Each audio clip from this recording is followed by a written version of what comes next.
Good morning, students.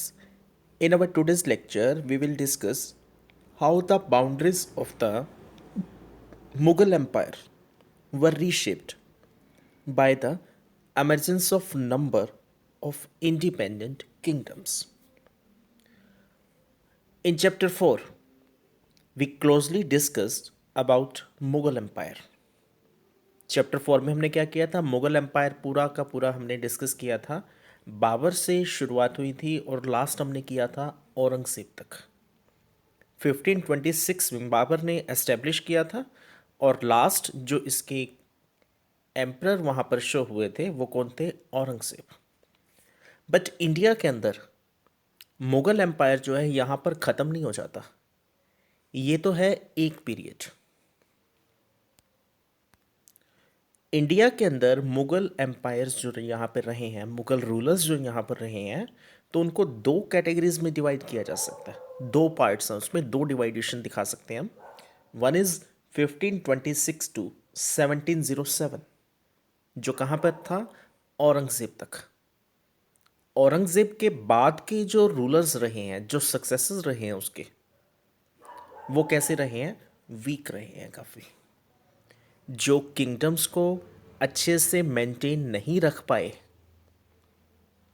इनके नीचे जो काम कर रहे थे मनसबदार जो होते थे या जो और इन्होंने अपॉइंट किए हुए थे, तो वो धीरे धीरे अपने आप को फ्री करने लग गए और इनका किंगडम जो है सिमट करके दिल्ली तक ही रह गया। Students, these two maps tell us political conditions in 18th century. India changed quite dramatically within a relatively short span of time. तो एक थोड़े से टाइम के अंदर कितने ज़्यादा जो है चेंजेस आए। 18th century. 18th सेंचुरी क्या थी अब?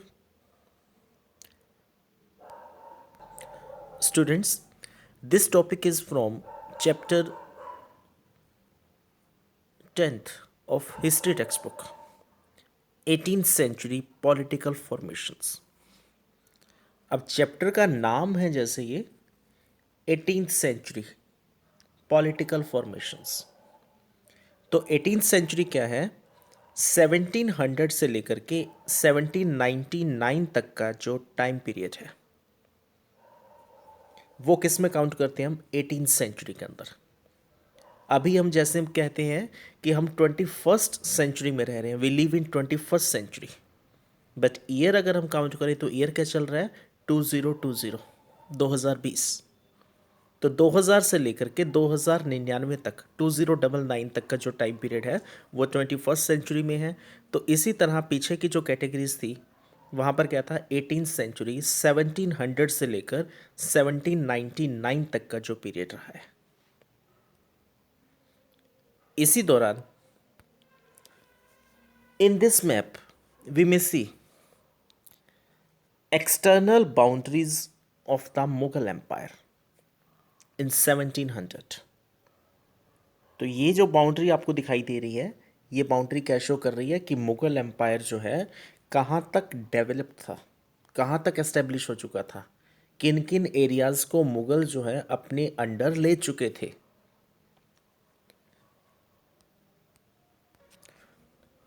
During the first half of the 18th century, when Aurangzeb died, many political groups found emergence in the subcontinent।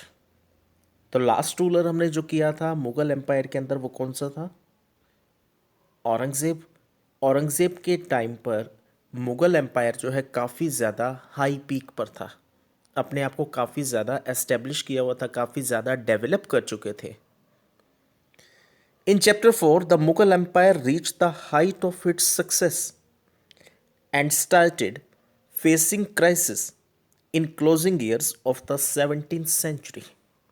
But 17th century start होते ही यहाँ पर क्या हुआ था कि काफ़ी ज़्यादा क्राइसिस जो है इनको फेस करने शुरू हो गए थे, काफ़ी सारी दिक्कतें इनके सामने आने लग गई थी।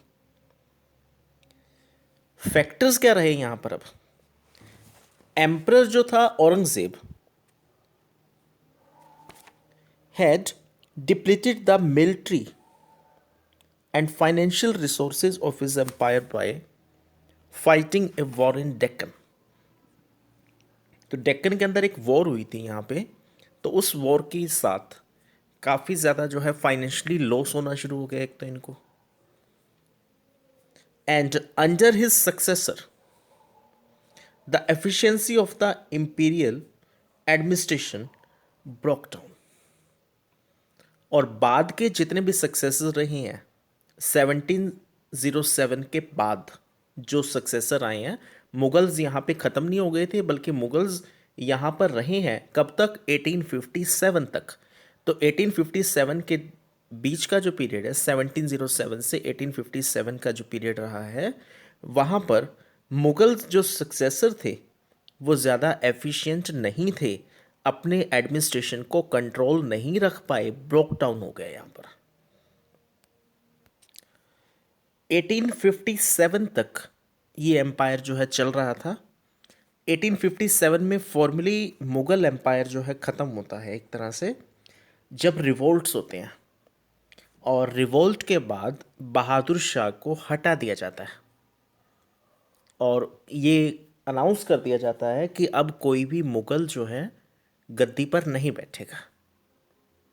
तो वहाँ पर मुगल एम्पायर जो था वो पूरी तरह से ब्रेक डाउन हो जाता है, एक रोक लग जाती है उसके ऊपर, जैसे मुगल एम्पायर जो है यहाँ पर आकर के ख़त्म होता है. चैप्टर 4 के अंदर हमने लास्ट एम्परर जो पढ़ा था वो क्या था, औरंगजेब. इसके बाद के जितने भी रूलर्स रहे हैं वो सभी क्या थे, वीक थे, और इनका जो एम्पायर था वो दिन ब दिन वीक होता चला जा रहा था.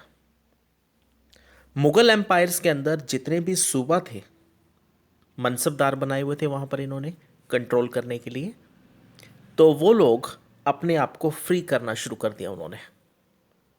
जितने भी सूबा थे वो अलग होते चले गए, और यहाँ पर नई जो प्रोविंसेस जो यहाँ पर डेवलप्ड हुई वो कौन कौन सी थी, अब अवध, हैदराबाद. तो ये इस तरह से अलग अलग जो हैं प्रोविंसेस बन रही थी यहाँ पर. लखनऊ भी थी यहाँ पर अभी एक. मिड 18th सेंचुरी में 1757 में पहली एक फॉर्मल बैटल हुई थी यहाँ पर, बैटल ऑफ प्लासी जिसे कहा गया था. तो पॉलिटिकल पावर जो थे वो पूरी तरह से मर्ज होनी शुरू हो गई थी यहाँ पर. 1757 टू 1857 का जो बीच का जो टाइम पीरियड है, अप्रोक्स 100 ईयर, वो हमारी हिस्ट्री के अंदर काफ़ी ज़्यादा इम्पोर्टेंट माना जाता है. तो ये जो टाइम पीरियड था approx 100 years, political condition in 18th century India changed quite dramatically and within relatively short span of time. और बीच का जो ये टाइम पीरियड रहा है ना, इस टाइम पीरियड में काफ़ी ज़्यादा जो है सडन चेंजेस जो हैं यहाँ पर देखने को मिले हैं. मुगल रूलर्स जो थे वो काफ़ी क्रूअल थे, बट यहाँ पर हमारे कुछ किंग्स रहे हैं, कुछ रूलर्स रहे हैं जिन्होंने मुगल्स को कड़ी टक्कर दी थी.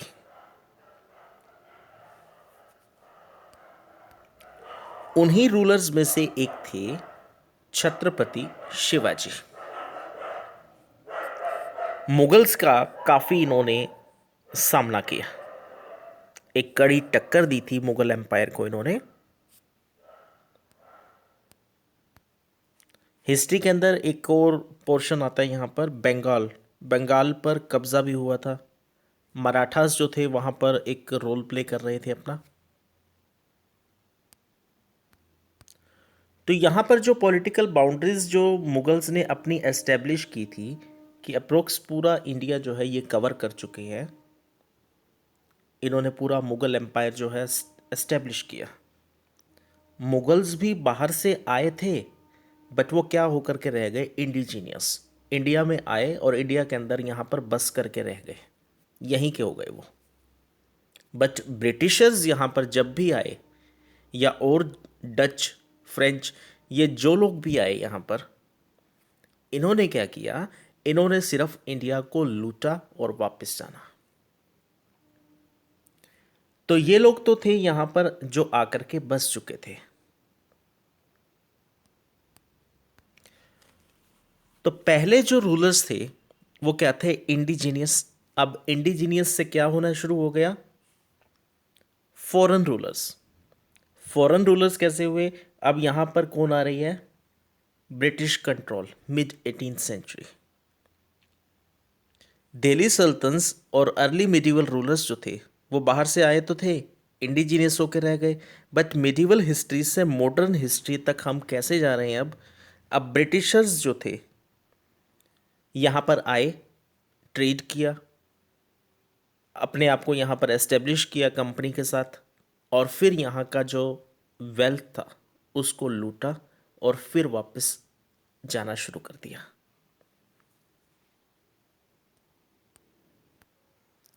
तो अब जितनी भी प्रोविंसेस थी मुगल्स के अंदर, उन सब ने क्या किया, जितने भी मनसबदार थे, अलग अलग प्रोविंसेस थी, उन्होंने अपने आप को फ्री करना शुरू कर दिया। अलग अलग प्रोविंसेस बननी शुरू हो गई जो अपने आप को फ्री कर रहे थे। एक चीज़ ये हो रही थी, मुगल जो रूलर जो थे उनकी पावर कम होती जा रही है, और फाइनली एक टाइम अब ऐसा आ गया कि मुगल्स जो हैं सिर्फ दिल्ली तक ही सिमट करके रह गए। जहाँ से उनकी शुरुआत हुई थी वो वहीं तक आकर के अपनी बाउंड्रीज जो हैं कवर कर लेते हैं। वहाँ तक की बाउंड्रीज ही वो लोग बचा पाए। कुछ यहाँ पर प्रोविंसेस बन गई, हैदराबाद, अवध, ये सारी अलग अलग जो हैं अपने आप को इंडिपेंडेंट करना शुरू कर दिया। और फिर दूसरा जो था, दूसरा रूल यहाँ पे शुरू हो गया अब ब्रिटिशर्स का। ब्रिटिशर्स ने अपना एक्सपेंशन यहाँ पर करना शुरू कर दिया। अब ब्रिटिशर्स का एक्सपेंशन हो गया, टेरिटरीज अलग हो गई, प्रोविंसेस अलग हो गई, इंडिपेंडेंट हो गई। तो धीरे धीरे अब मुगल एम्पायर अब बिल्कुल एक जगह पर आकर के टिक चुका है, दिल्ली, दिल्ली के नियर बाय एरियाज जो थे। तो ये एक कंडीशन थी 18th सेंचुरी के अंदर। मुगल एम्पायर शुरू हो तो हुआ था पीक पर। काफ़ी एरिया जो हमने कवर किया लास्ट मैप के अंदर कि मुगल्स जो थे थ्रू आउट इंडिया वो कवर किया हुआ था उन्होंने, और लास्ट तक कहाँ तक रह गया वो, सिर्फ लोकल एरिया दिल्ली। प्रोविंसेस अलग हो चुकी हैं और ब्रिटिश टेरिटरीज एस्टेब्लिश होना, एक्सपेंशन होना शुरू हो चुका है। Okay students, read this topic carefully. Thank you.